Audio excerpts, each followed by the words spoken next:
प्यारे बच्चों, हमने भगवत गीता के 13वें अध्याय में क्षेत्र और क्षेत्रज्ञ आदि के बारे में जाना था। क्षेत्र यानी कि मनुष्य का शरीर और क्षेत्रज्ञ यानी हमारी आत्मा। ये वो आत्मा जो है वो परमात्मा का अंश है और वो हमारे शरीर में विद्यमान रहता है। आगे हम 14वें अध्याय में अब एंटर करते हैं। भगवान कहते हैं, सर्वयोनिषु कौन्तेय मूर्तयः संभवन्ति याः तासां ब्रह्म महद्यो निरहं बीज प्रदः पिता। हे अर्जुन, जितने भी जीव हैं प्रकृति उनकी माता है। प्रकृति यानी भगवती दुर्गा, और मैं आत्मा स्वरूप उनका पिता हूँ। सत्वं रजस्तमा इति गुणाः प्रकृति संभवः निबद्धन्ति महाबाहो देहे देहिनमव्ययम्। प्रकृति से उत्पन्न सतो, रजो और तमोगुण, 3 टाइप के गुण मैंने आपको पहले भी बताए थे, लेकिन अभी सत, रज और तम, इस 3 गुण के बारे में हम आपको ज़्यादा अच्छी तरह से बनाएंगे। वास्तव में ये 3 गुण जो होते हैं, कौन सा, सतो, रजो और तमोगुण, ये जीवात्मा को शरीर से बांधते हैं। आगे भगवान इसकी व्याख्या करते हुए कहते हैं, सत्व गुण व्यक्ति में अच्छे गुणों का संचार करती है, मानव को अच्छे और बुरे को समझने में सहायता करती है। इससे ज्ञान और बुद्धि का उदय होता है। किससे? सत्व गुण से। इस गुण की प्रधानता से व्यक्ति खुश रहता है और अधिक सजग और ज्ञानी होता है। रजोगुण कर्म को फल से जोड़ता है, उसमें उत्तेजना, इच्छाएं और लालच बहुत बढ़ जाता है। बहुत कुछ करने की इच्छा होती है।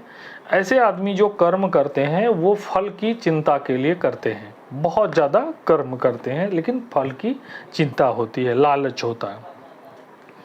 तमोगुण में व्यक्ति को सही गलत का पता नहीं होता, उसका ज्ञान ढका रहता है, वो अपने लाभ के लिए किसी का जान ले सकता है। तो वास्तव में तमोगुण जो होता है वो राक्षसी प्रवृत्ति बढ़ाती है मानव में, जीव में। ये तीनों गुण जो होता है सभी व्यक्ति में होता है, बट इसका प्रपोर्शन जो होता है अलग अलग होता है। किसी में जो सत्वगुण ज़्यादा होता है तो किसी में तमोगुण या रजोगुण। और आप इतना जान लो बच्चों, ये तीनों गुण जो है यही मनुष्य का आचरण, नेचर निर्धारित करता है। ये तीनों गुण जो होते हैं इनको जो है व्यक्ति प्रयास से, परिश्रम से चेंज कर सकता है।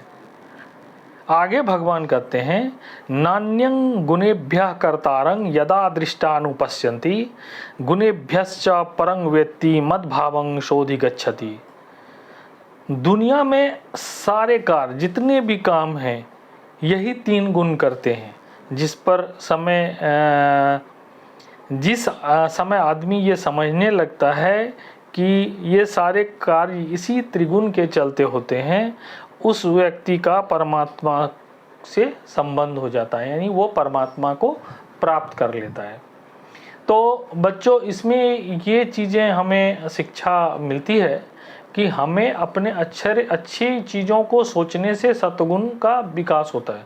तो हमें अच्छे चीज़ जो होना के बारे में सोचना चाहिए, ईर्ष्या को हमें कम करना चाहिए, हमें दूसरे से ईर्ष्या ज़्यादा नहीं करना चाहिए। परिश्रम कर, यदि कोई बहुत अच्छा है तो उससे जलना नहीं चाहिए, उसकी तरह बनने की कोशिश करना चाहिए, इसके लिए परिश्रम करना चाहिए। तो बच्चों, आज हमने त्रिगुण के बारे में और भी अच्छी तरह से जाना। आगे 15वां अध्याय में फिर आपसे हम मिलेंगे। तब तक शुभ विदा, गुड बाय।